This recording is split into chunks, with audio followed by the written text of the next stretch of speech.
Vamos a hacer la revisión hoy día de lo que es la parte de fisiología muscular. Bueno, para hablar de fisiología muscular, como sabemos nosotros, el músculo es el responsable de lo que es el movimiento. Y el movimiento, obviamente, se desarrolla bajo ciertas características, particularidades, estructuras, ¿no? Para eso tenemos que irnos a la parte netamente celular y molecular, ¿no? Sobre todos los aspectos de estos mecanismos para poder desarrollar en este caso el movimiento. Bien, entonces acá primero tenemos que ver el tema de lo que es la célula estriada. Dentro de los tejidos musculares sabemos que hay tres. Hay un estriado en este caso esquelético, hay un estriado cardíaco y por supuesto está el liso, ¿no? Cada uno tiene en este caso su diferencia.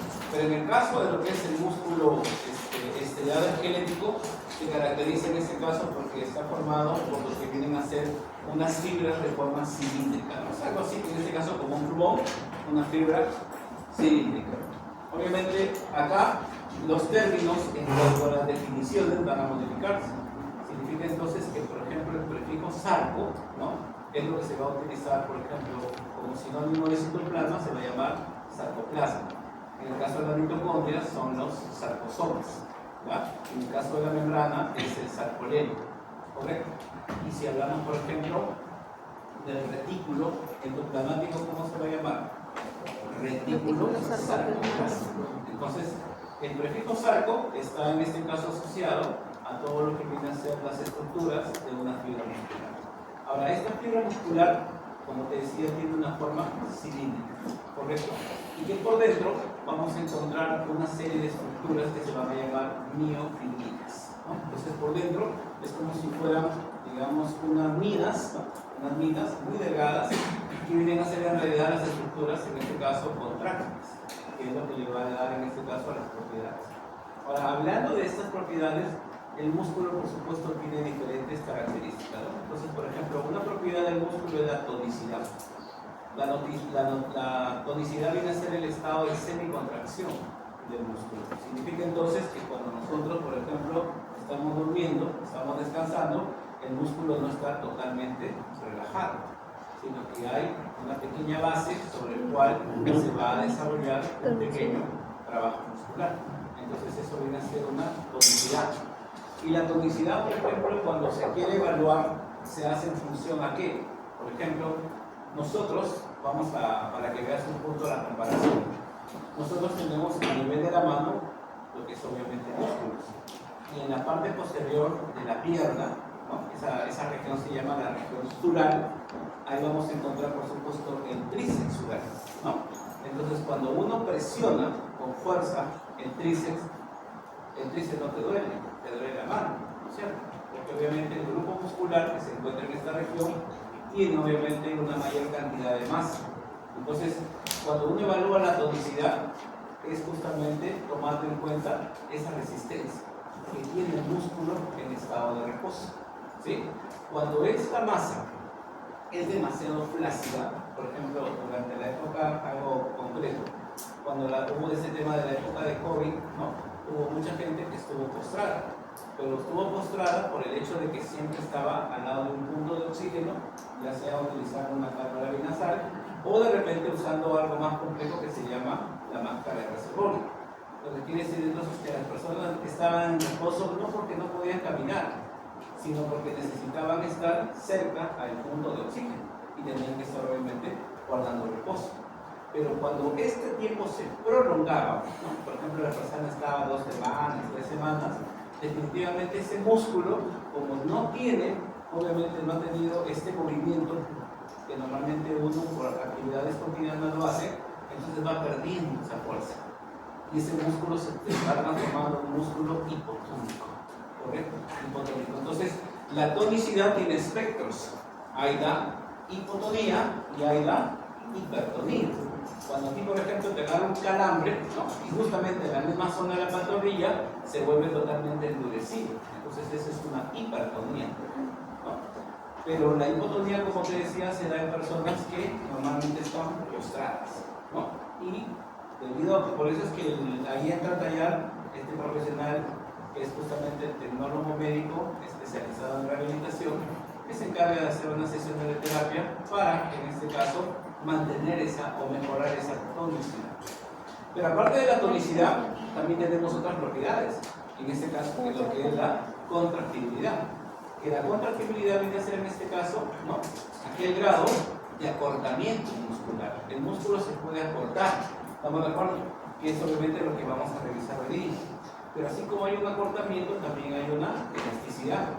Entonces, el músculo, en este caso, cuando tú aplicas un avión entero, una cosa es hablar de elasticidad y otra cosa es hablar de plasticidad o distensibilidad. Cuando tú aplicas una fuerza, imagínate una liga, tú aplicas una fuerza, entonces tú lo que haces es distender, pero estás aplicando una fuerza. Pero cuando tú sueltas o eliminas esa fuerza, ¿qué pasa con esa estructura? Vuelve a su forma original. Entonces, la elasticidad justamente es aquella propiedad por la cual un cuerpo, en este caso un músculo, recupera su forma original luego de haber eliminado o anulado la fuerza que lo estaba deformando, ¿sí? Entonces, el músculo se puede extender en este caso, pero por elasticidad, ¿ya? Entonces, son propiedades que se pueden presentar dentro de un mismo músculo. Y la irritabilidad significa entonces que el músculo pueda responder, en este caso, ante un estímulo. Y eso lo podemos ver a través, por ejemplo, del arco reflejo o de los reflejos, nada más que, como sabemos, hay una práctica que inclusive se ve donde a través de un estímulo el músculo se puede contraer y responde, en este caso, a un estímulo, ¿no? ¿Por qué? Porque el músculo no actúa solo, sino que tiene una terminación nerviosa. Y esa terminación nerviosa finalmente es la que responde y a través del músculo genera un movimiento, ¿ya? Entonces, eso de alguna manera, bueno, lo que estábamos hablando dentro de lo que es las generalidades, eso viene a ser el tema de lo que es la fibra muscular, ¿no? Bien, entonces acá recordemos que el músculo, recuerda, cuando uno habla de un músculo, habla de una estructura compleja y que normalmente este músculo tiene una envoltura. Nosotros a esas envolturas le podemos llamar aponeurosis, le podemos llamar fascias, ¿sí?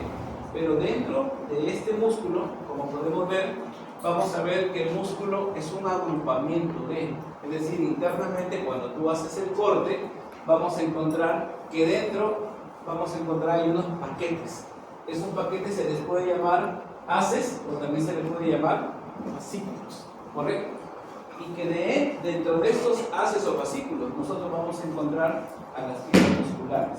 Y dentro de las fibras musculares, las miofibrillas. Y esta miofibrilla está formada a su vez por una serie de proteínas que van a formar los llamados filamentos, los delgados y los gruesos, ¿correcto? Entonces, para poder entender el músculo tenemos que irnos hasta la miofibrilla, ¿correcto? Y la miofibrilla es justamente aquel conjunto, vuelvo a repetir, de estos filamentos con propiedades y características particulares. Entonces ahí podemos ver en ese caso, ¿no?, la forma cilíndrica que tiene una fibra y que dentro de esta fibra nosotros vamos a encontrar a las miofibrillas.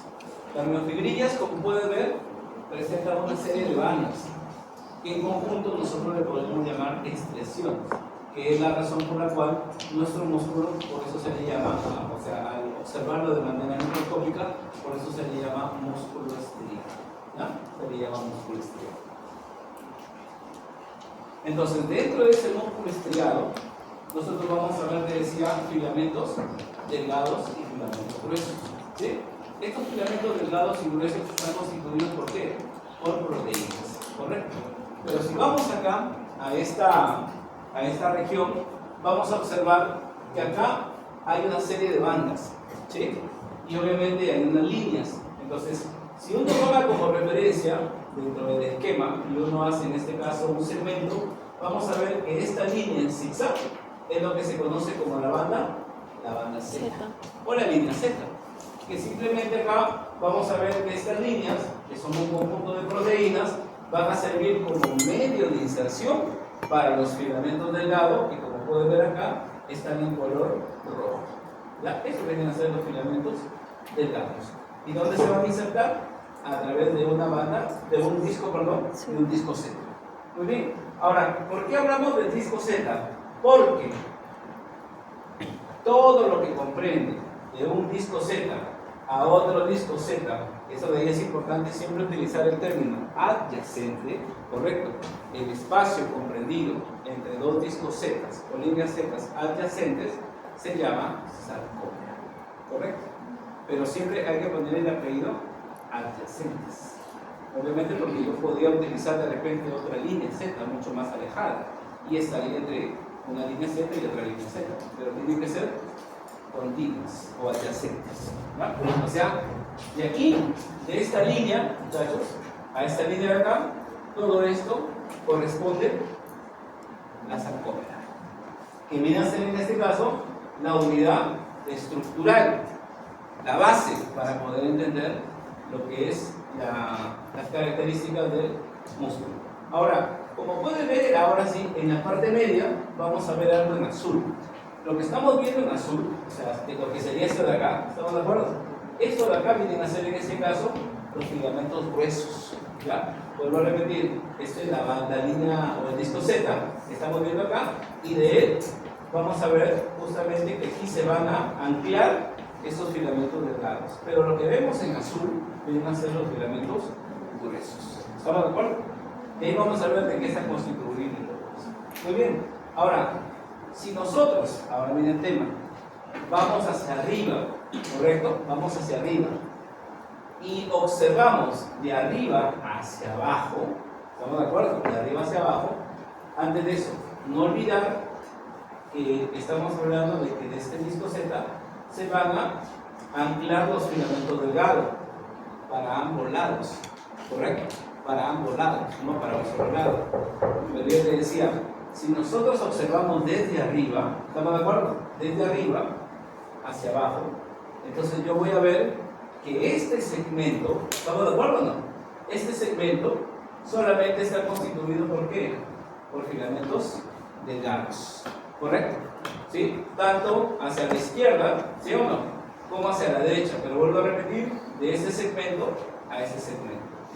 Entonces a esta banda se le llama banda clara o también se le llama banda isotrópica, y esa es la razón por la cual se le llama la banda I, ¿correcto? La banda I se le llama así porque es clara o también llamada isotrópica, ¿correcto? Isotrópica. Entonces ya sabemos dónde se va a localizar. En cambio, viene acá, volvemos hacia arriba. Si nosotros nos vamos a esta zona, miren acá muchachos, a esta zona, ¿sí? Nos vamos a dar cuenta que si observamos desde arriba, solamente está formada ¿por qué? Por filamentos gruesos, ¿sí o no? En azul. Entonces a eso se llama la banda H, ¿sí? La banda H, la que está formada solamente por filamentos gruesos. Muy bien. Ahora, si vamos o extendemos, en este caso la imagen, vamos a ver lo siguiente. Mira, las líneas que vemos en azul son aquellas que no van a modificar su tamaño, o sea, van a permanecer durante la contracción constantes, ¿está bien? Constantes. Quiere decir entonces que si yo me voy hacia arriba y me voy desde un extremo de este filamento grueso hasta el otro extremo, ¿estamos de acuerdo o no? Y lo miro desde arriba, entonces voy a estar acá, ¿está bien o no? Todo esto de acá, si yo me doy cuenta, ¿qué contiene?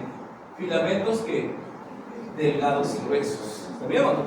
Entonces, a toda esta banda, que es la banda oscura, o banda, en este caso, anisotrópica, por eso se le llama así, esa sería la banda A, ¿correcto? La banda A, entonces, repetimos, la banda I, solo delgados. La banda H, solo gruesos. y la banda A, delgados y gruesos. Y vamos a ver que cuando ocurre el fenómeno de la contracción, algunas se modifican, otras no. ¿Correcto? Algunas se modifican, otras no. Bien, hasta ahí vamos bien. Pero mira, ¿qué sucede? Que en esta parte, volvemos otra vez a la parte azul, donde están los filamentos gruesos, en esta parte, nos vamos a dar cuenta que aquí vamos a encontrar aquí hay una proteína, ¿estamos de acuerdo? Aquí la proteína se llama miosina, y la miosina justamente está formada por unos bastones, que en medio se unen, aquí. O sea, hay unos bastones a la izquierda, ¿está bien? Lo vamos a ver en la imagen, y hay unos a la derecha, ¿sí? Pero que en medio se unen esos bastones, ¿está bien? Como un anclaje.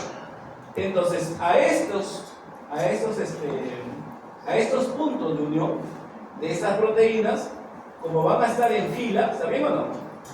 A todo ese conjunto se le llama la línea M. Entonces, si nosotros analizamos, vamos a ver que la banda A es la más amplia. Dentro de la banda A está la banda H, ¿está bien o no? Y dentro de la banda H está la línea M, ¿correcto? Está dentro de toda esta región. Entonces, hay que tener cuidado, entonces, cuando hablemos en este caso de la sarcómera, ¿correcto? Ahora, muchas veces hacen un juego cuando te hablan acerca de la constitución. Por ejemplo, yo ya sé que la sarcómera va de una línea Z a otra línea Z, o disco, como le quieras llamar, continuos. Hasta ahí va a haber definición. Pero también te decía, pueden hacer un juego de palabras. Es decir, te pueden decir, oye, pero la sarcómera estará formada por una banda A y por dos bandas I. Falso. ¿Por qué? Porque si yo quisiera definir eso, a ver, una banda A y dos bandas I, mira, significaría que va desde aquí, ¿sabes o no? Va de ahí, ¿sabes o no? ¿Y hasta dónde iría? ¿Esa es la sarcómera o no? No, porque la sarcómera va acá o no. Sí. Entonces, no es la definición una banda A y dos bandas I. Entonces, ¿cuál sería la definición? Una banda A y dos semibandas, ¿sabía o no? La mitad o no, ¿sí o no? Dos semibandas I, ¿correcto? Hay que tener cuidado entonces al momento de, vuelvo a repetir, a veces quieren expresar, ¿sí?, la definición de sarcómera en función a las bandas, ¿ya? En función a las bandas. Seguimos.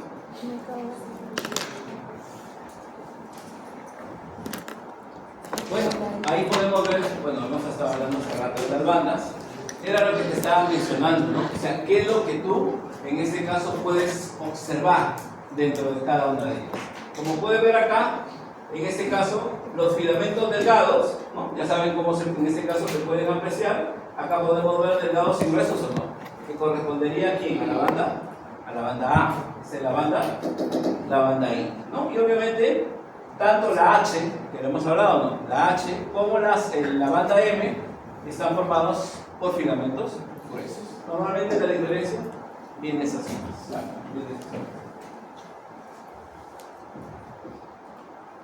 Es lo que te mencionaba, ¿no? El filamento grueso, ahora sí hablamos de la miosina 2, porque así se denomina, tiene esta forma como si fueran esos palos de golf, ¿no?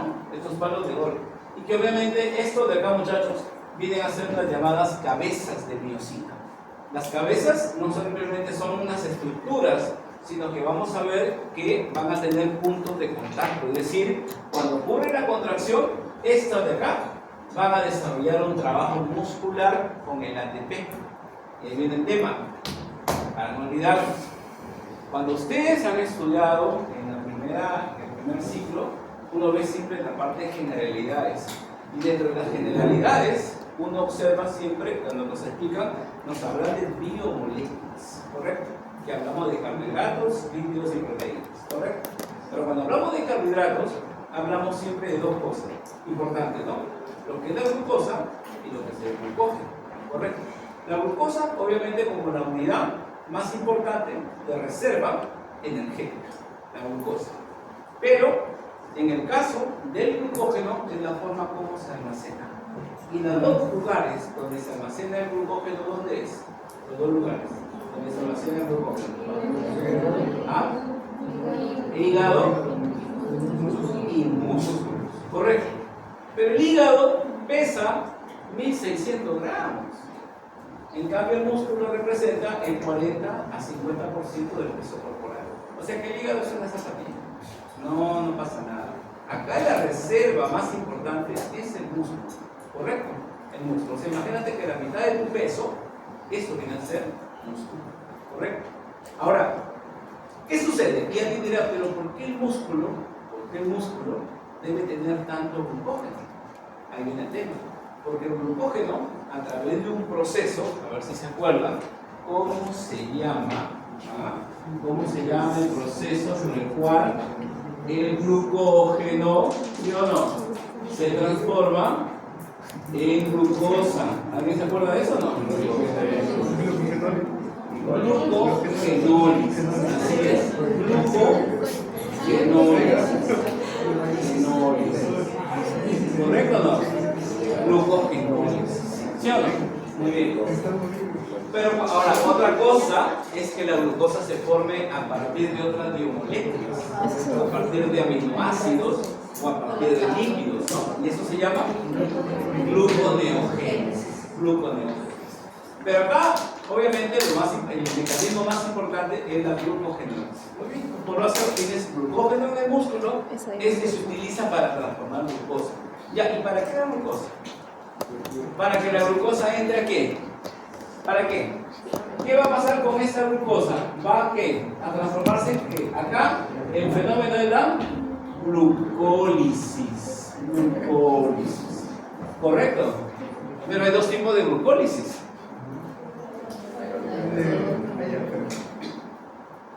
Glucólisis A y glucólisis B. No. Primaria y secundaria. ¿Cómo se llama? Aeróbica y anaeróbica. Aeróbica y anaeróbica. Ahora, ¿cuál es la diferencia? Que una empieza con A y la otra es ana. No. ¿Cuál es la diferencia?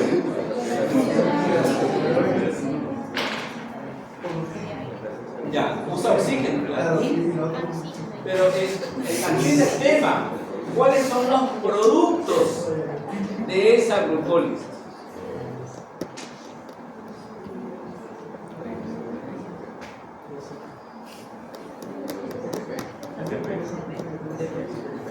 Cuando hablamos de una glucólisis aeróbica, ¿saben o no? Los productos son... Claro, sí, ahora sí dices ajá. Estos, señores. ¿Cuántos? 36. Nada, señor. 38. Claro, 38. Pero a mí me han enseñado 36, Lo que sucede es que la enzima responsable, ¿estamos de acuerdo o no? Utiliza 2 ATPs para poder llevar a cabo el proceso. Por eso es que el producto neto sería 36 ATPs. Pero son 38, por los cuales 2 se utilizan para la enzima responsable de eso. Ahora, ¿y si es anaeróbica? Cuando es anaeróbica solamente se producen 4. Y como saben de los 4, 2 son para esa enzima. O sea, solamente se forman 2 ATPs. Entonces, ahí viene el tema de que cuando hablamos de una glucólisis anaeróbica, uno de los productos es el ácido láctico. ¿Y el ácido láctico qué produce? Fatiga muscular. ¿Correcto? Y que en algún momento nos puede llevar a contracturas musculares. ¿Estamos de acuerdo? Entonces, son estos mecanismos distintos los que nos pueden llevar a que una contracción, ¿no?, sea sostenida o no, porque obviamente el músculo tiene que reposar. Pero volvemos acá. Para que estas cabezas de miosina puedan interactuar en la contracción muscular, necesitan obligatoriamente de ATPs. Necesariamente necesitan ATP. Lo que quiere decir entonces de que esto de acá ¿sí? Es un proceso activo, pero energético. Demanda, por eso es que ahí entendemos la razón por qué el músculo debe tener tanto glucógeno, ya sabemos por qué. Porque como es un trabajo activo, necesita de energía para poder llevarse a cabo. ¿Ya? Entonces esta es la parte, como digo, hay una parte medial, ¿no? Donde se van a unir estas cabezas, estas moléculas de miosina 2. ¿Ya? Ahora, el filamento delgado, en cambio, ahí viene el tema. El filamento delgado, como puedes ver, mira lo que está en amarillo. Es una doble hélice de actina, ¿correcto? Una doble hélice de actina. Pero, cada ciertos tramos, nosotros nos vamos a encontrar con dos proteínas. Primero, la troponina, ¿correcto? Que la troponina, como ves, es segmentada, cada cierto lugar. Y hay que recordar que la troponina tiene varias formas. La más importante, hay una troponina que se llama troponina C. Sí. Y se le llama C, ¿por qué? Porque se une al calcio. Calcio. Como ya sabemos, el calcio, ahora ya empezamos a hablar de un elemento químico, forma parte de este mecanismo de contracción muscular. Pero también encontramos la troponina I. Y esta tropomiosina, que como vemos acá tiene forma de bandas, tiene una particularidad. ¿Saben cuál es?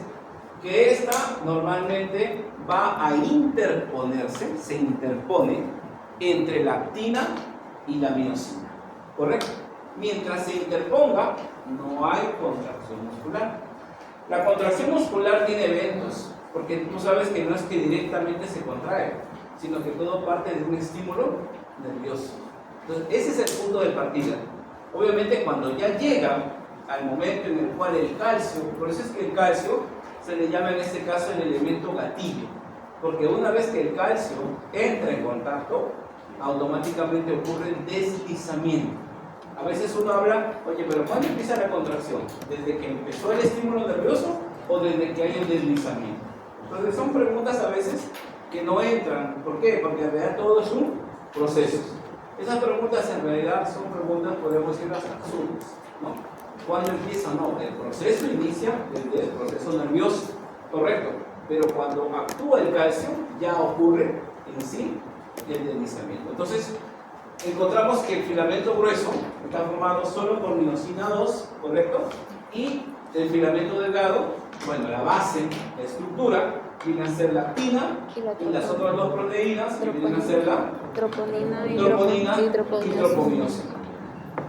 Como pueden ver ahí, ahora en este esquema ya lo podemos entender, que lo que está en medio, ahora lo entendemos, ¿no? Lo que está en medio rosado, eso viene a ser el filamento grueso.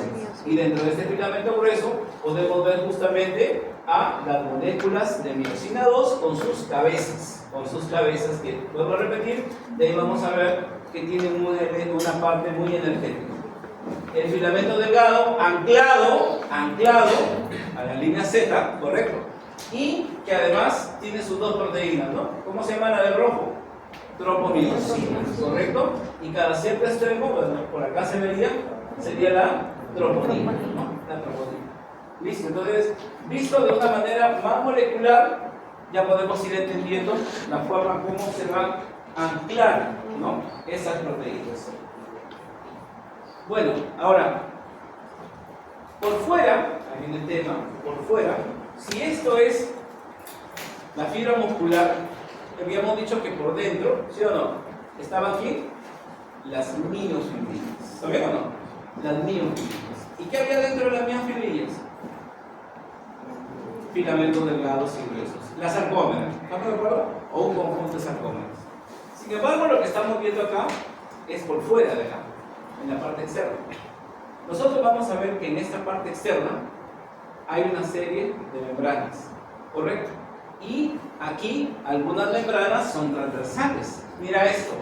¿Qué significa transversales? Que va a pasar tangencialmente, ¿no? Es como si fuera una cinta que va por dentro, ¿sí? Lo corta acá, ¿sí o no? Eso viene a ser el túbulo T, ¿correcto? Pero también nosotros nos vamos a encontrar que de manera lateral a los lados hay unas dilataciones acá. Y estas dilataciones se llaman cisternas terminales. ¿correcto? Entonces, al conjunto de un túbulo T, vuelvo a repetir, está en la parte externa, con dos cisternas, eso se le llama triada. ¿Estamos de acuerdo? De ahí que cuando te preguntes, ¿no?, dentro de las características del músculo, vamos a ver la presencia de triadas como una de las características más importantes que hay. ¿Sí? Los túbulos T y las triadas. Y como pueden ver, más hacia el centro, ¿ya?, entre dos túbulos T, vamos a encontrarnos con este retículo, el retículo sarcoplánico. En este retículo es donde vamos a encontrar la reserva de calcio. ¿Estamos de acuerdo? Entonces la pregunta es, ¿el calcio en qué lugar se encuentra? ¿Dónde se va a alojar? Entonces se va a alojar en este retículo, ¿ya? Ahora, el retículo sarcoplánico es el análogo, porque hay que recordar que en una célula normal, ¿cuántos retículos endoplasmáticos hay? En una célula normal, ¿cuántos retículos endoplasmáticos hay? Dos. ¿Cuáles? El liso y el rugoso. Liso y el rugoso. ¿Correcto? Por eso ten cuidado que decía eso, que hay que tener cuidado. ¿Sí? Entonces, dentro del retículo está el calcio. ¿Estamos de acuerdo? ¿No? Ahí vas a encontrar el calcio. Entonces ya vamos armando un poco este tema de la contracción muscular. No podemos entrar directamente a hablar de contracción mientras no tengamos que entender la forma y el mecanismo, cómo se va a liberar todo eso. Ahí podemos ver claramente, ya podemos ver ¿no? Se entiende ahí, ¿no? La miofibrilla, ¿no es cierto? La miofibrilla es lo que vemos en rosado, en este caso el fondo tiene esta forma. Ahí podemos ver, ¿no?, las estriaciones, ¿no?, las bandas que se encuentran ahí, y por supuesto la presencia del túbulo T, ¿sabíamos, no? El túbulo T que lo va a cruzar transversalmente, y las dos dilataciones, ¿estamos de acuerdo, no? ¿Cómo se llaman las dilataciones? Cisternas terminales, ¿no?, que juntas van a constituir una triada, ¿correcto? Y para la parte central ya vamos a encontrar a toda esta red, ¿no es cierto?, que viene a ser ¿qué? El retículo sarcoplánico. ¿Estamos de acuerdo? Entonces ya nos vamos ubicando ahí, ¿ya? Bien, ahora aquí en esta imagen ya vamos a ver lo que te estaba mencionando, ¿no? ¿Cuál? Que esta banda, miren acá muchachos, esta banda, ya sabes que este es el filamento delgado, está formado por la miosina 2. Aquí ya me hace un señalamiento de que la cabeza tiene una parte, un punto, en donde vamos a ver que va a unirse el ATP, por algo lo habíamos hablado hace un momento, y este ATP va a jugar un papel importante durante el deslizamiento. Entonces hay una región que va a ser ese punto de contacto. Ojo, pero como te dije, la tropomiosina, lo que ves ahí arriba en azul, la tropomiosina se va a encargar, mientras está en estado de reposo, se encarga de impedir el contacto, ¿correcto? Impide el contacto, ¿sí? Bien, y en verde podemos ver, ahí viene el tema. Si tú puedes ver arriba, muchachos, la imagen, nos detalla algo interesante, ¿no? Que la tropomiosina, que era lo que está en verde, está en íntima relación con la tropomiosina, ¿sí o no? Ahora, y alguien dirá, ¿y por qué? A ver, fíjense en algo. Se supone que la tropomiosina evita que la actina y la miosina se junten. Y como ya sabemos, una vez que ambas se juntan, hay deslizamiento. ¿Estamos de acuerdo? Quiere decir entonces que en algún momento, ¿estamos de acuerdo? En algún momento la tropomiosina debe salir de ahí. ¿Estamos de acuerdo? Salir de ese punto para que los dos se junten, ¿o no? ¿Sí o no? Listo. Ya, hasta ahí vamos de acuerdo. Entonces, alguien dirá, pero aguanta. Pero el calcio, ¿a quién se une? ¿A quién se une el calcio? ¿A quién se une el calcio? A la troponina C. Alguien dirá ya, pero ¿y qué tiene que ver que se une a la troponina? Yo quiero que salga la tropomiosina, ¿o no? Yo quiero que salga, no, la troponina no me importa, quiero que salga la tropomiosina. Ahí viene entonces ese amarre con muchachos. O sea, ¿por qué están juntas? Porque en el momento, mira lo que está en verde, en el momento en que el calcio se une a la troponina, va a hacer un giro, lo que se llama un cambio conformacional, o sea, en confloro, cambio conformacional. Acá es un giro nada más. ¿Y ahí qué pasa si hay un giro? Va a arrastrar o va a jalar a la tropomioxina. Y al jalarla, va a sacarla de ese punto, ¿no? Que estaba impidiendo y ahora lo libera. Y ambas, actina y miosina, que son las más importantes, entran en contacto y hay el desplazamiento. ¿Estamos de acuerdo? Entonces, hay que irle entendiendo despacito esta vaina, ¿no? Porque es un tema para seguimos. Bueno, salimos un poco de eso antes de ir a la contracción. Entonces, eso de acá es un resumen de las proteínas, y en este caso, cómo se clasifican estas de acá. Entonces, hablar de actina y miosina es hablar siempre de proteínas contráctiles. Se les llama así, obviamente, porque son las que finalmente ejecutan el fenómeno.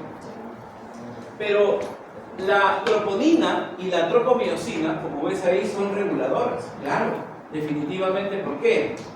Porque cuando el calcio llega, escúchame, el calcio llega a la troponina, ¿estamos de acuerdo o no?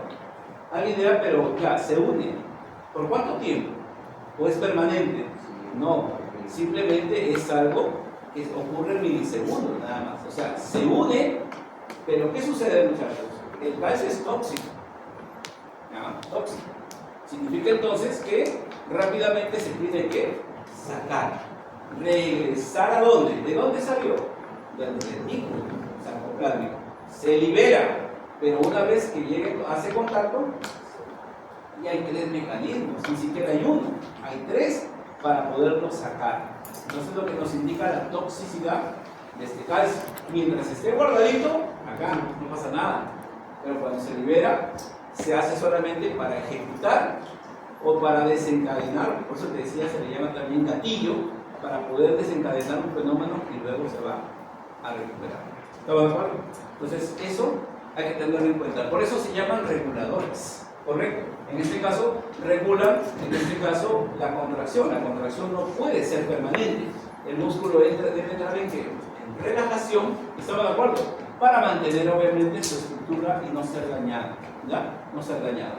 Y las otras, pues como pueden ver, son las que van a permitir esas uniones de anclaje, ¿no?, a las líneas Z, entre la banda M, qué sé yo, todas estas proteínas que, digamos, están en menor rango, simplemente son proteínas que no van a desarrollar ningún fenómeno, pero que sirven como elementos de unión, por eso se les llama estructurales, ¿ya? Bueno, ya, ahora sí empezamos ya con el fenómeno de la contracción. Entonces, miren acá. El músculo, miren acá, muchachos, el músculo, el músculo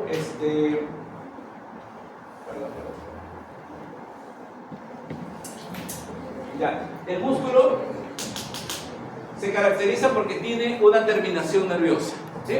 Una terminación nerviosa. Y esta terminación nerviosa, muchachos, ¿ya?, que puede ser, por ejemplo, el tenodendrón, o puede ser una dendrita, una parte de lo que es la neurona, va a entrar en contacto con una fibra muscular, ¿Estamos de acuerdo?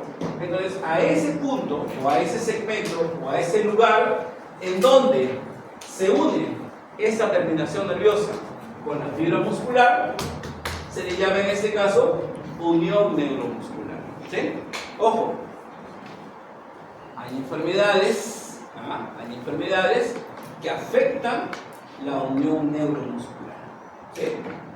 Hay una enfermedad que se le llama botulismo, ¿sí?, y que lo produce un tipo de bacteria. Bueno, cuando vean ustedes el tema de bacteria, lo que se conoce dentro del capítulo de microbiología, es un tema muy amplio hablar de bacterias, pero dentro de ese grupo de bacterias están los llamados Clostridium, así se llaman. Hay 3 tipos de Clostridium. Sí. Clostridium tetani, ya sabes, tétano. Clostridium perfringens, que es el que produce la gangrena, y el Clostridium botulinum, que es el que produce el botulismo. ¿Sí? Entonces, Alguien dirá, pero ¿y eso por qué se da? Se da justamente por contaminación alimentaria, ¿correcto? Contaminación alimentaria. Y de ahí justamente la importancia, ¿no? De esta, o sea, ¿qué sucede, muchachos? Las latas, hay que tener cuidado con esos alimentos que son enlatados, ¿no? Porque muchas veces, les explico, ¿por qué se produce, para hacer un comparativo, por qué se produce la salmonelosis? Normalmente el producto bandera, ¿no? Para hacer broma, el producto bandera de la salmonelosis es la mayonesa. Y las mayonesas caseras que a veces se preparan, el problema es decir, que el huevo está contaminado. No, el contenido no, es la cáscara. ¿Por qué? Porque justamente en las heces de las aves se encuentra la salmonela, en las heces de las aves. Por lo tanto, la parte externa es el problema. A veces uno coge o piensa que está bonito, siempre por eso esos huevos hay que lavarlos en casa. Pero a veces uno lo coge directamente como lo compra, lo quiebra y al momento de abrir haces un arrastre de esas heces y ahí viene la contaminación. En este caso, por esa salmonela. En el caso del Clostridium, ¿dónde es el problema? Obviamente nadie sabe cómo están estas cajas, estos enlatados, ¿no? Y a veces están expuestos a roedores. Entonces, no te imaginas por eso, ¿no? Hay que ver, pero ¿cuál es el tema, no? En este caso puede ser las secreciones que eliminan, ¿no? Este tipo de roedores y por ahí puede venir este Clostridium, ¿ya? Entonces, el Clostridium afecta a la unión neuromuscular. Hay otra enfermedad que viene a ser en este caso una enfermedad llamada miastenia gravis, ¿no? Que es en este caso una enfermedad que se da por anticuerpos, ¿no? Entonces es otra enfermedad que afecta esta unión neuromuscular, ¿correcto?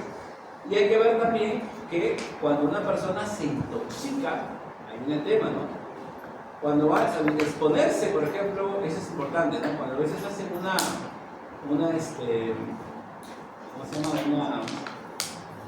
una fumigación, ¿no? Uno no puede, el producto que se utiliza, en este caso el insecticida, tiene un tiempo.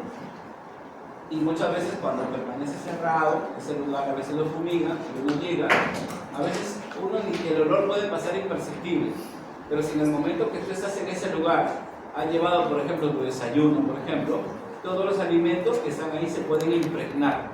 Tú lo consumes, también el tema, tú lo consumes ese alimento, como está impregnado, automáticamente desarrollas enfermedades gastrointestinales, diarrea, náuseas, vómitos, y los músculos empiezan a moverse. Eso se llama fasciculaciones, lo que indica entonces que se está afectando la unión neuromuscular, ¿ya? Entonces hay varias formas de poner los ejemplos acá sobre esta región. Bien, ahora escúchame. En estas terminaciones, hay un tema, en estas terminaciones nerviosas, nosotros vamos a encontrar un neurotransmisor que forma parte de este mecanismo de lo que es la contracción muscular. Ese neurotransmisor se llama acetilcolina, ¿correcto? Acetilcolina, ¿sí? Y obviamente la acetilcolina tiene sus propios receptores, por si acaso, que se llaman receptores colinérgicos, ¿correcto? Del acetil, en este caso, colina.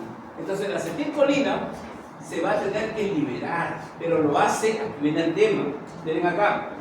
Por eso es que en el tema de la primera parte, vuelvo a repetir, de generalidades, de biomoléculas que ustedes han visto, nosotros debemos saber que si esta es la membrana, muchachos, es la membrana celular, ¿estamos de acuerdo? Cuando estamos, escúchame bien, cuando estamos en estado de reposo, ¿está bien o no? Afuera es positivo, ¿sí? Así está, y adentro es negativo. Considerando que en el medio extracelular, nuestro elemento estrella, ¿quién es? El sodio, correcto, es el elemento o el ion o el cation, en este caso extracelular más abundante. Pero ¿qué pasa cuando existe un estímulo? Correcto, se aparece, muchachos, se aparece un estímulo, entonces aquí viene el tema. Tu membrana presenta los llamados canales de sodio, correcto, los canales de sodio. Y lo que va a pasar es que este sodio, mira, va a empezar a ingresar. Al ingresar, recuerda que cuando un ion ingresa, no ingresa solo, alguien tiene que salir. Entonces las cargas se van a invertir. Lo que indica entonces que después del estímulo viene acá a ser que negativo, ¿está bien o no? Y adentro va a ser positivo. Entonces a esa inversión de cargas, ¿correcto? Del reposo al estímulo, a toda esa inversión de cargas se le conoce con un solo nombre. Se le llama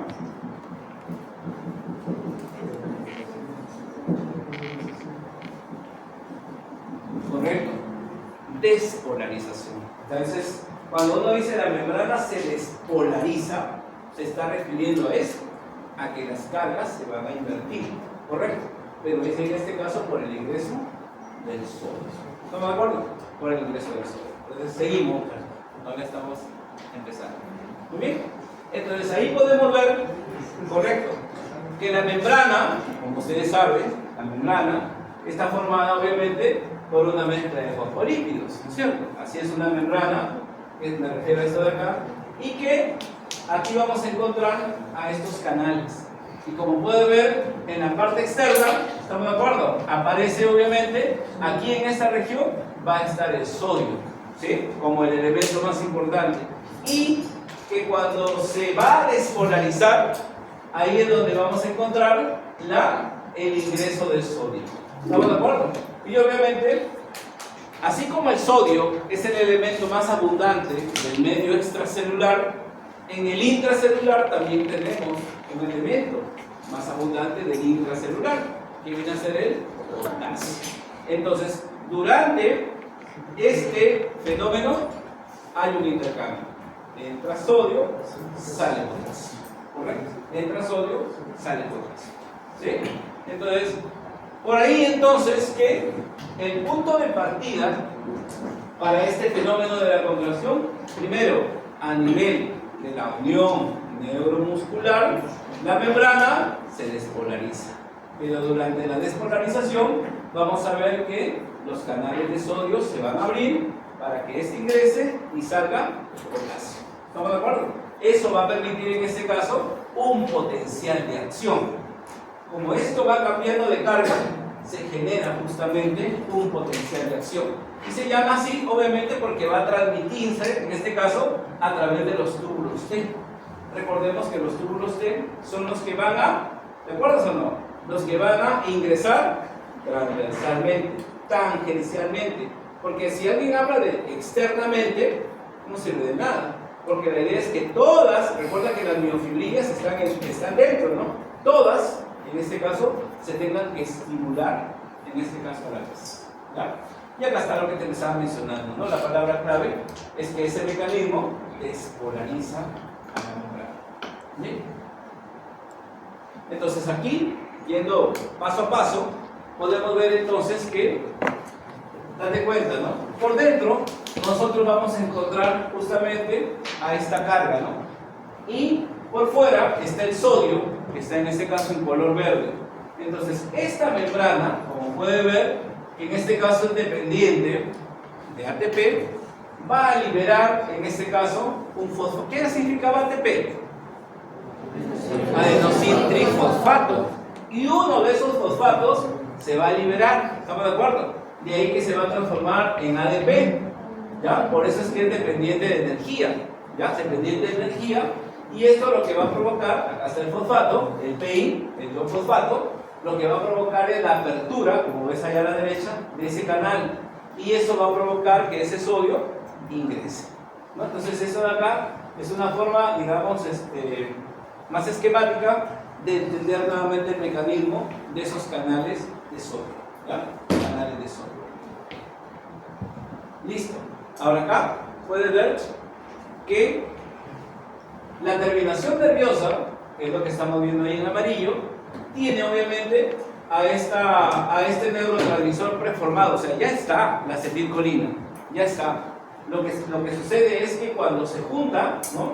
Al hacer este contacto, se va a liberar esa acetilcolina, y la acetilcolina es la que va a difundir, y al difundir va a generar obviamente también el potencial de acción y también los cambios en el retículo sarcoplático, ¿ya?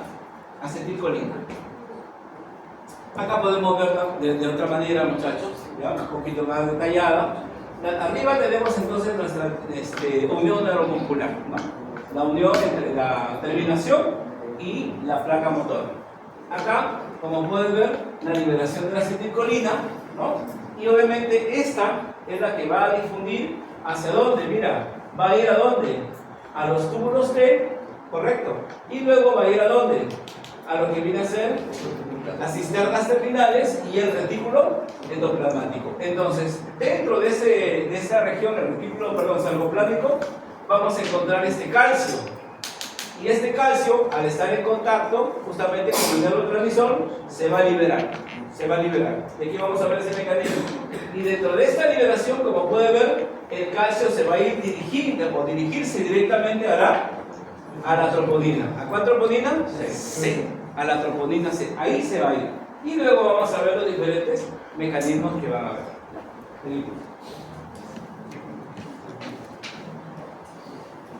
Bueno, ahí podemos ver ya con detalle, ¿no? Entonces, se ha liberado arriba, puede ver ahí en este color azul, la acetilcolina, este neurotransmisor. Muy bien. Entonces, esta acetilcolina va a ayudar a la liberación, en este caso, del calcio.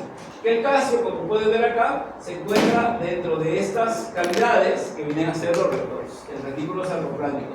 Entonces, hay unos canales, por supuesto, ¿no? Como todo ion, para que pueda salir, necesita de unos canales que también son dependientes de energía. Y esto va a permitir su salida del calcio, como pueden ver acá, su salida para poder ir a dónde? A la miofibrilla, específicamente a la troponina. ¿Estamos de acuerdo? A la troponina. Ahora, este calcio yo te mencionaba es tóxico y se tiene que recuperar. Para recuperarse existen varios mecanismos. Por ahí que de repente uno de los mecanismos más comunes es la llamada calsecuestrina. ¿Se entiende, no? Entonces, por el mismo nombre, ¿no? Tratar en este caso de secuestrar el calcio, ¿estamos de acuerdo?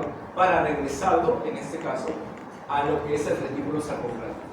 Otro viene a ser el llamado cerca, pero con S, cerca, que es en este caso es un sistema, un sistema propio del retículo endoplasmático que también lo va a reabsorber. ¿Ya? Entonces, y el otro, los receptores, que es obviamente por el compuesto químico, la dihidropiridina. Mira acá. Entonces, durante la liberación del calcio, ahora lo vemos en este caso paso a paso, este calcio, como ves, aumenta, dice acá con rapidez. El calcio induce, es decir, un solo elemento, digamos, la salida de un ion induce a que el resto salga. Es como decir, como si fuera una reacción en cadena. Se empieza a liberar. Pero luego, después de que ya se ha liberado, ¿no? Nuevamente se activa esta bomba de calcio, ¿no? Que es el cerca, la bomba de calcio ATPasa, para generar el mecanismo de reabsorción. Se activa y obviamente ese gradiente significa, es decir, cuando empieza, ¿dónde? Me explico un poquito. Imaginémonos que acá es el retículo sarcoplámico. ¿Estamos de acuerdo? Y ustedes son el calcio, ¿no? Así, siéntanse sin calcio, un grupo 2 alrededor. ¿Dónde hay más calcio? Aquí o no, afuera no hay nadie, ¿no? Lo que quiere decir entonces que ¿dónde es el gradiente? ¿Dónde hay el mayor gradiente? Acá. Lo que indica que, como afuera no hay nadie, al ser el gradiente mayor, esto va a empezar a salir, ¿no? Hora de salida, muchachos. Todos.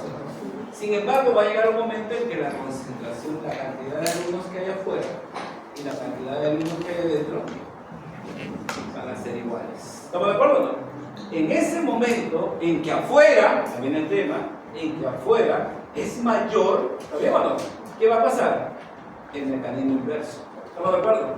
Los que están afuera van a empezar a eso se llama gradiente de concentración. ¿Estamos de acuerdo? Siempre tiene que haber un equilibrio del calcio. Obviamente, primero en el retículo es abundante, empiezan a salir, pero llega un momento en que se equilibran, o afuera es mayor, y obviamente si afuera es mayor, va nuevamente a ingresar el calcio. Obviamente esos mecanismos van a ser favorecidos, vuelvo a repetirte, por esta por esta bomba, ¿no? de calcio TPase. ¿Sí? Y finalmente, cuando ha disminuido, como dice acá, lo suficiente este calcio, finalmente va a relajarse el músculo, ¿no? Una vez que ha llegado a cabo el mecanismo de la contracción. Pero vayamos a ese punto acá, ahí está lo que te he mencionado, ¿no? Nuevamente, primero hay un estímulo, se libera acetilcolina, ocurre la despolarización por el ingreso del sodio. Esta de acá va a facilitar, obviamente, que el calcio se libere, ¿no? ¿A ir a dónde? A los túbulos T, a las cisternas terminales y obviamente al más importante, que es el retículo sarcoplámico. Estando en el retículo sarcoplámico, el calcio que se libera va a ir a dónde? A la troponina C. Y obviamente este calcio que inicialmente ha sido liberado, al aumentar su concentración fuera del retículo, va a empezar a retornar. ¿A través de quién? De la calcecuestrina, de la hidropyridina, y el otro viene a ser de la bomba de calcio TPase, que es el cerca. Entonces son tres mecanismos por los cuales este calcio debe de retornar otra vez al retículo sarcoplámico. Ahí está. Esos son los mecanismos por los cuales se puede reabsorber el calcio, y lo que te mencionaba, ¿no? Por la toxicidad que tiene este calcio. ¿Estamos de acuerdo? El calcio es tóxico. Ahora alguien dirá, pero si es tóxico, ya saben, está almacenado en el hueso. ¿Estamos de acuerdo? Almacenado en el hueso. Y si se va a utilizar, va a ser para ser almacenado, obviamente, en regiones donde se neutralice ese efecto tóxico. ¿Por qué? Porque como pueden ver, puede producir apoptosis celular. ¿Qué es apoptosis celular? Destrucción celular. Entonces, hay un mecanismo complejo, ¿ya? Bien. Y ahí está el cerca, lo que te mencionaba, esta bomba. Como lo pueden ver, allá a la izquierda se ha liberado el calcio, ¿no? Que es lo normal, que el canal se abra y se pueda liberar. Pero una vez que ha aumentado esa concentración, retorna, y acá están los mecanismos, ¿no? La calcecuestrina, los canales de calcio y la bomba calcio TPase. ¿Sí? Ahí está. Bueno, vamos ahora sí al mecanismo de la contracción. Recién vamos a empezar a ver. Que recién, que recién. Y lo que hemos hecho es que estamos jugando. Mira acá. Ahora sí. Ahora sí. Lo hacía una pequeña introducción.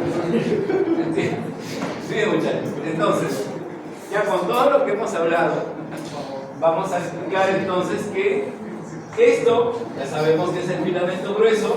Acá está la miosina 2, y que esta miosina 2 tiene una cabeza, ¿o no? Y habíamos dicho que la cabeza presenta un sitio activo para el ATP, ¿o no? ¿Sí? Para el ATP. Alguien dirá, pero acá empieza como ADP. Ya, espera, recuerda que es un ciclo. ¿Estamos de acuerdo? Es un ciclo. Y como tal, vamos a llegar a un momento en que esté el ATP. Bueno, estamos como ADP. Muy bien. Ahora, aquí, mira, ¿quién es esto de acá? La tropomiosina, ¿no es cierto? Nosotros, ¿qué hemos dicho? Que aquí, como estamos todavía en reposo, la tropomiosina es la que va a evitar el contacto entre la miosina y la actina. ¿Estamos de acuerdo? Entonces, en estado de reposo, eso es lo que encontramos. Ahora, aquí hay que recordar que esta cabeza, ¿estamos de acuerdo o no? Va a aparentemente estar erguida, como se dice. ¿Por qué? Porque en algún momento, cuando ocurra, muchachos, el desplazamiento, ¿qué sucede? Esta cabeza va a girar para acá. ¿Está bien o no? Y justamente cuando cruza, hace esto, ahí hablamos, mira, la forma, ¿no? Diagonal. Estos son los llamados puentes cruzados. Los puentes cruzados, que es un término que también se utiliza, ¿no?, en las preguntas, ocurre cuando ya ha ocurrido el desplazamiento. Y esta cabeza que estaba erguida se va a inclinar. ¿Correcto? Va a modificarse, en este caso, su forma. Entonces, ahí tenemos a este primer momento, ¿no? Entonces acá nos están diciendo el reposo abajo. Las cabezas de miosina están unidas al difosfato de adenosina, en este caso al ADP, ¿no?, que estamos viendo ahí, y se considera que están en una posición erguida en relación, ¿no?, erguida en relación al filamento delgado, en este caso a la actina. Muy bien, seguimos. Ahora, ¿qué sucede acá? Mira, en este punto 2, ya el calcio, ya lo hemos visto, ¿no? Que el calcio se liberaba a partir del retículo sarcoplámico. Este calcio sale y se une a la troponina. ¿Pero qué troponina? Troponina C. Entonces, al unirse a la, acá podemos ver acá, al unirse a la troponina, en ese caso C, aquí viene el tema, ¿no? Vamos un poco para poner en el anterior, un caso para poder en ese caso comparar. Mira acá, ahí, date cuenta que mira lo que está aquí es color naranja. Mira acá, mira acá, mira acá. ¿Te das cuenta? Aquí. ¿Ves esto de acá o no? ¿Sí? Ya. Ese que está en naranja, ese es el punto de contacto. Pero como yo puedo ver, ese punto de contacto está bloqueado, ¿sabía o no? ¿Por quién? Por la tropomiosina. Esa se está interponiendo ahí. ¿Sabía o no? Se interpone. ¿No? En la vida real también pasa esas cosas. Pero, bien, seguimos. Ahí sí te reí, ¿no? Mira acá, escúchame. Pero, cuando el calcio se une, ¿sabía o no? A la troponina, lo que hace es modificar, ¿sabía o no? Hace un cambio conformacional y ahora mira, la tropomiosina ha sido cambiada de lugar, ¿o no? ¿Y qué está haciendo? Está dejando el sitio libre. Le deja libre, ya sabes para quién, ¿no? ¿Para quién? Para la quina, ¿no? Para la quina, ¿no? Entonces lo deja libre para que pueda haber, en este caso, el contacto repentino. El resto, todavía, en este caso, tanto la miosina 2 como el resto del filamento delgado se mantiene, en este caso, con el detalle, vuelvo a repetir, que la unión calcio-troponina C ha generado un cambio conformacional en el cual la troponina se mueve, la tropomiosina se mueve y deja el sitio de unión expuesto. Lo va a dejar libre. ¿Está bien o no? Bien. Y ahí viene el tema. Como ya lo dejó libre, la otra no pierde tiempo, ¿no? Entonces, ¿qué ha pasado? Entra en contacto. Pero el contacto, mira, ese contacto va a provocar que su posición, ¿está bien o no? Cambie y hace esto, ¿no? ¿Tú te imaginas que todas las cabezas de miosina se unan y hagan esto, no? Lo que indica que están jalando. Entonces ahí están generando un deslizamiento. Ese es el mecanismo específicamente de la contracción. Y obviamente, aquí, date cuenta que este ADP, ¿te acuerdas o no? Había un ADP ahí, ¿no? Este fosfato de, ¿no? Difosfato de adenosina, que estaba ahí, se va a liberar. Y a esa liberación de energía se le llama golpe de poder. Ya sabes, ¿cómo se llamaba cuando cambia su posición? Puente cruzado, ¿correcto? Ese es el golpe de poder del puente cruzado. Y ocurre obviamente el acortamiento. ¿Cuánto se acorta? Como puede ver acá, con cada golpe de poder, 10 ¿qué? 10 ¿qué? ¿Cuánto es un nano? Nanómetro. ¿10 a la cuánto? ¿Cuánto es un mili? ¿Cuánto es un mili? 10 a la menos 3. ¿Cuánto es un micro? 10 a la menos 6. ¿Y cuánto es un nano? 10 a la menos 9. 10 a la menos 9. ¿Correcto? 10 nanómetros. ¿Correcto? Esto de acá es el acortamiento, obviamente, totalmente microscópico, ese acortamiento. Entonces acá, como puede ver, dice, las cabezas de miosina giran y mueven la actina junta y acortan la fibra muscular. Entonces este paso tiene varias características, ¿no? Entonces en el momento en que entran en contacto, ¿no? Actina y miosina, va a girar la cabeza de miosina, se forma el puente cruzado, pero además se va a liberar el ADP y a eso se le llama el golpe de poder del puente cruzado. Bien, ahora, pero luego de ello, ¿qué ha pasado? Ha habido un acortamiento, como hemos dicho, ahí el calcio, ¿te acuerdas o no? Que había estado en contacto con quién? Con la troponina, ya ha sido secuestrado, reabsorbido, ¿no es cierto? Entonces, nuevamente vamos a encontrar que en este caso la tropomiosina va a volver en este caso ¿qué? A impedir, ¿correcto? Pero antes de ello, como pueden ver, ¿qué se había liberado? ADP, desde el inicio. Pero después que se ha liberado, va a unirse nuevamente ATP, ¿correcto? Ahí entre el ATP, recién en este caso a unirse a la cabeza de miosina, ¿sí?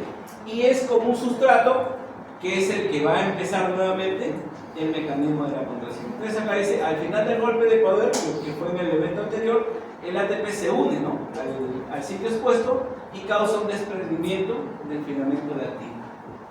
El filamento de actina había estado en contacto directo y la presencia de este ATP en ese sitio activo es obviamente para desprender ese filamento o ese sitio activo.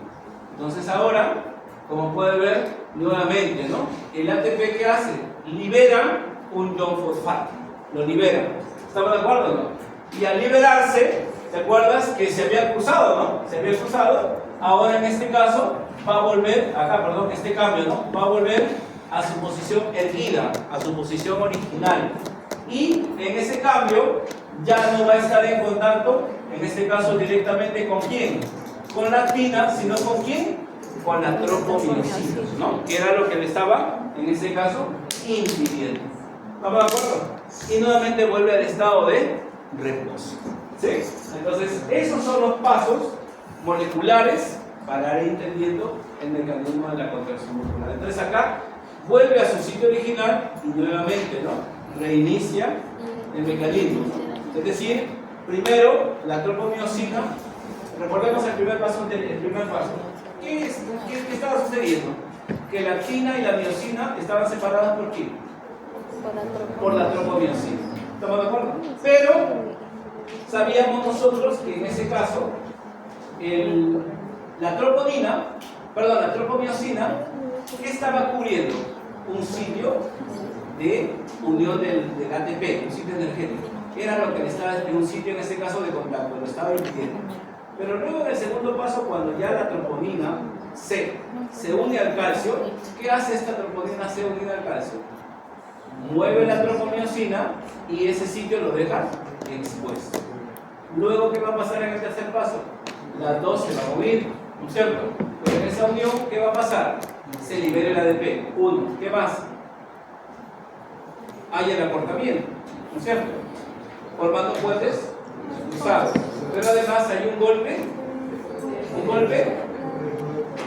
de estado, vas a ver. Un golpe. ¿Qué golpe? Golpe de poder. Feliz más tarde le va a dar golpe de poder, también está en el Congreso. Un golpe de poder. En algunos casos le llaman golpe de calor, cuidado con ese término, ¿no? El golpe de calor normalmente se utiliza el término, ¿ya? Algunos libros lo usan, pero en realidad golpe de calor ocurre en las playas, cuando una persona está a una insolación y definitivamente eso te provoca un estado crítico de deshidratación y te va a generar un desmayo y todo eso. Pero acá es golpe de poder. Luego, ¿qué pasa? Ya, ocurre la contracción. ¿Cuánto se contrae? 10 ¿qué? Nanómetros se contrae una sarcómera, 10 nanómetros. Ya, y luego de eso, ¿qué va a pasar? El ATP se une ¿a quién? A la cabeza de la miosina. ¿Estamos de acuerdo o no? Desprendiendo un filamento de actina. ¿Y luego qué va a pasar? Desde el ATP se libera un fosfato. ¿Estamos de acuerdo? Un fosfato. Y la cabeza vuelve a su posición original, ¿no? Quedando la cabeza solo unida ¿a quién? Al ADP, ¿no? Vuelve, y en este caso ya está en estado de reposo. ¿Listo? Bueno, ahora hay que ver, cuando los mecanismos ya sabemos entonces que la contracción en sí es el deslizamiento de los filamentos delgados sobre los gruesos. Cuidado, no gruesos sobre delgados, porque lo que hace la miosina es jalarlos o no. Entonces el que se desliza es el delgado sobre los gruesos. Ahora, cuando hay una contracción, ¿qué pasa con las bandas? ¿La banda A cambia o no? No. ¿Por qué no cambia la banda A? Porque la banda A depende de la longitud de los del filamento grueso. Y hemos dicho que el filamento grueso es constante. Así que la banda A, ¿qué pasa con la banda H? Que desaparece, ¿no? Porque obviamente al haber acortamiento, estos se van a unir, ¿no? ¿Sí? La banda H desaparece. Y la banda I se acorta nada más. No desaparece totalmente, se acorta. Tengan cuidado. Ahora, hay dos tipos de contracción de eso, ¿no? Hay una contracción que se llama isométrica y hay una contracción que se llama isotónica. ¿Cuál es la diferencia? ¿Por qué se llama isométrica? Porque la longitud no cambia. La longitud no cambia. ¿Qué es lo que cambia? La tensión muscular, ¿no? Por ejemplo, imagínate tú, ¿no? A veces cuando no estás ¿no? interesado en alguien, ¿no? Y la flaca te dice, ayúdame a cargar el balde, ¿no? Aquí tú acá. Y te vas a conversar con el chévere, ¿no? Muchachos, ¿cambia la longitud o no? No cambia. El tema es la tensión, ¿no? Mi flaca vive a 50 cuadras, ¿sabes? Entonces, ¿qué pasa con, no? O sea, te imaginas, ¿no? Esa situación. Entonces, ese es un ejemplo de una contracción isométrica. No cambia la longitud, ¿no? Cuando llegas sin brazos, pero la tensión es la que, en este caso, aumenta. En cambio, la contracción isotónica es aquella donde la fuerza, en este caso la tensión es la misma, pero ¿qué es lo que cambia? La longitud. Eso puedes hacerlo cuando haces en este caso un empuje, ¿no? Ahí obviamente la longitud del músculo va a aumentar, pero pues ahora el carro es el mismo, ¿no? Entonces la tensión es la misma, pero la longitud del músculo por el deslizamiento es lo que va a cambiar. Entonces hay dos tipos en este caso de contracción, la isométrica y isotónica. Bueno, esa es mi animación, eso de ahí. Y ahí están todos los pasos que hemos revisado hasta ahí. Ya ese es para ti, ya déjate de vaina, ponte a leer.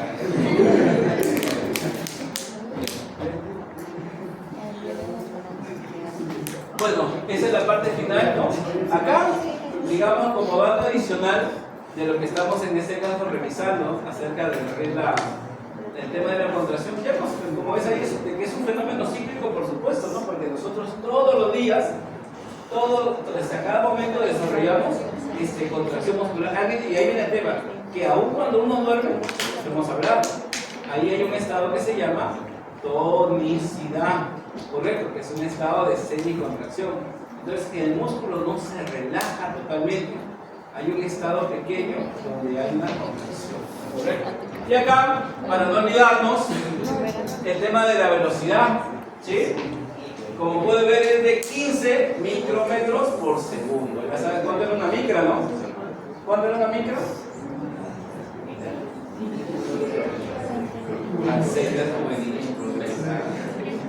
10 a la menos 6.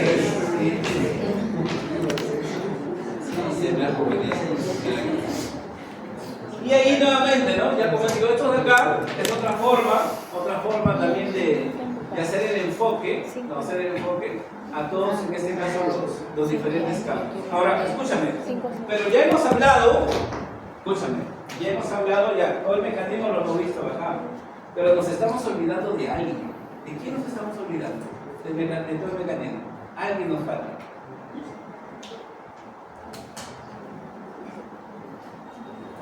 Porque, pregunta, ¿cómo empezó el mecanismo de la contracción? ¿Cuál fue el punto de partida?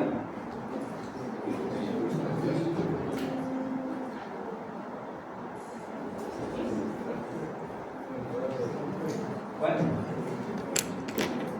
¿cuál fue el punto de partida? ¿Todo cómo empezó?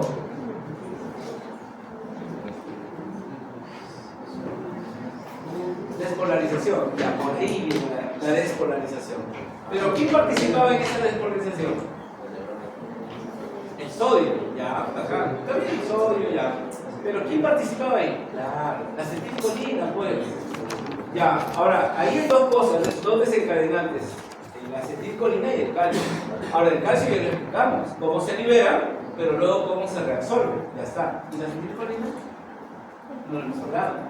Entonces, ¿qué pasa? La acetilcolina, escúchame bien, la acetilcolina se metaboliza, o sea, a diferencia del calcio que se libera y se recupera, ¿ya? La acetilcolina se degrada, es una una sustancia compleja. Entonces no puede estar mucho tiempo. ¿Por qué? Porque mientras haya acetilcolina, ¿qué habrá? Liberación de calcio. Y si hay liberación de calcio, habrá unión a la troponina.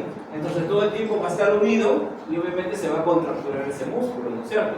Por eso es que ese músculo tiene que estar en fase de contracción y relajación. Por eso decía que era un fenómeno cíclico. Entonces la acetilcolina es el último punto que tenemos que evaluar. Esa acetilcolina tiene que metabolizarse. Y ahí viene la llamada acetilcolinesterasa. Esa es la enzima que degrada, en este caso, a la acetilcolina. Correcto, lo va a degradar hasta ácido acético más colina. ¿Ya? Vamos a hablar un poco de eso. Bueno, ahí está nuevamente. Ya esas otras formas, ¿no? Como para que sí, ¿cómo puede preguntar el doctor allá? Ahí está. Todos están ahí. Ya esa es ya la otra vaina para ti. Bueno, y ahí está, ¿no? Se le llama acetilcolinesterasa o simplemente colinesterasa. Como pueden ver acá, muchachos, la acetilcolina se libera, actúa, ¿no? Va a difundir, va a liberar el calcio, pero todo ese mecanismo es hacia acá. Sin embargo, hacia la izquierda, como pueden ver, una vez que se ha difundido esta acetilcolina, se va a tener que, en este caso, degradar, ¿sí? A través de esta enzima. Acá está más sencilla, la acetilcolinesterasa, y que la va a metabolizar, vuelvo a repetirte, a este neurotransmisor. ¿No? Lo va a degradar. Bueno, esto es un poco para ver los diferentes receptores, ¿no? ¿Qué pasa? Que los receptores dependientes, ¿ya? Los receptores dependientes de lo que es la acetilcolina, que se llaman receptores colinérgicos, se van a dividir en dos grupos, los muscarínicos y los nicotínicos. Ahora, desde el punto de vista, en este caso muscular, nosotros vamos a ver acá que los M, miren acá, los M van a estar en diferentes órganos respectivos. Por ejemplo, acá vamos a ver el M2, ¿correcto? El M2. Y este M2, como pueden ver, está presente a nivel de lo que es el músculo liso. ¿Estamos de acuerdo? A nivel de los músculos lisos. Sin embargo, cuando nosotros queremos ver en dónde está la parte cardíaca, ¿no? La parte cardíaca o la parte estriada, vamos a ver que también hay otro tipo de receptores que, vuelvo a repetir, tienen, o sea, el receptor no es otra cosa más que una estructura que va a recepcionar a esta molécula y para que pueda, en este caso, actuar. No hay este receptor, no hay la molécula. De ahí que justamente cuando una persona, no sé si habrán escuchado ustedes, cuando una persona, hace poco pasaba esto en Cayalín, ¿no? Siempre a veces hay este tema de estas empresas que son agroexportadoras que hacen una fumigación, ¿no? Es cierto, porque ahorita por el tema de lluvias ha habido el tema de zancudos y lo que uno más quiere es exponerse al tema del dengue, correcto, pero siempre hay que tener cuidado en los tiempos, ¿no? Es decir, oye, están fumigando a esta hora cuando el personal con seguridad puede ingresar, ¿no? Y a veces por el tema de que trabajan rápido, qué sé yo, ¿no? Tienen pedido, no sé, los hacen ingresar antes de tiempo. Y al hacer ingresar antes de tiempo, la persona entra a exponerse.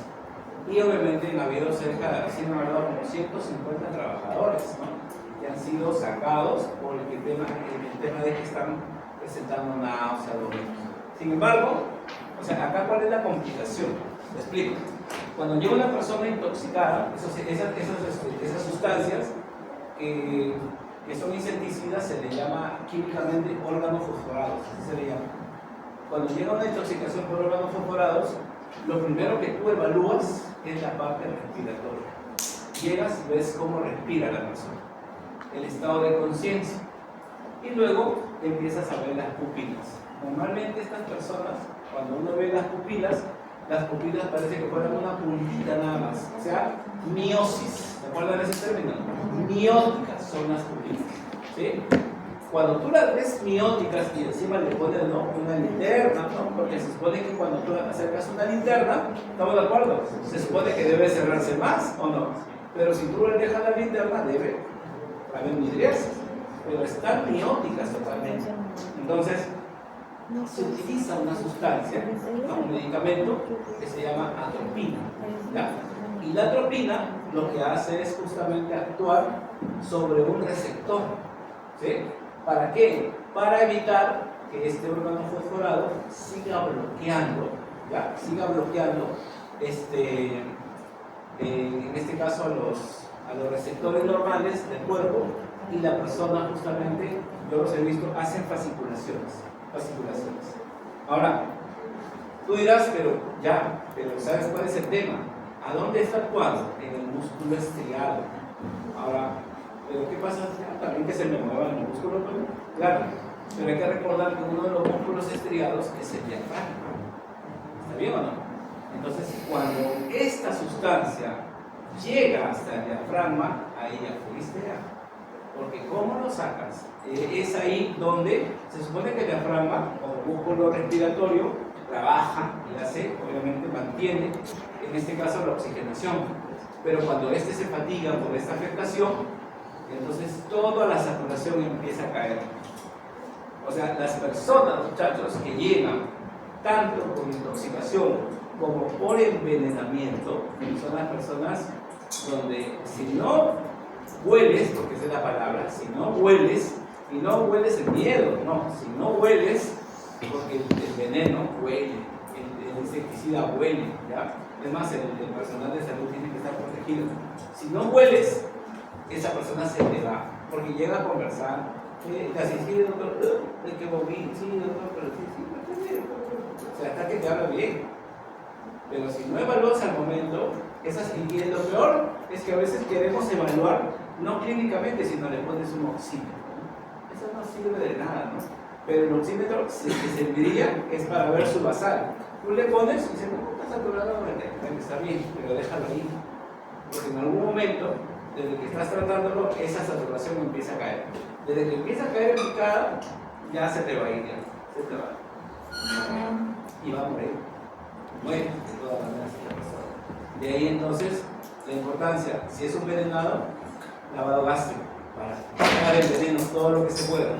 Y luego, prefieres. Y si es inmunotoxicado, atropina, hasta ver que la pupila, que es biótica, empiece a hacer miriasis. Ahí. Igual, viendo, si ves que no te responde, porque tampoco le puedes estar metiendo atropina, ¿no? Tienes que referir.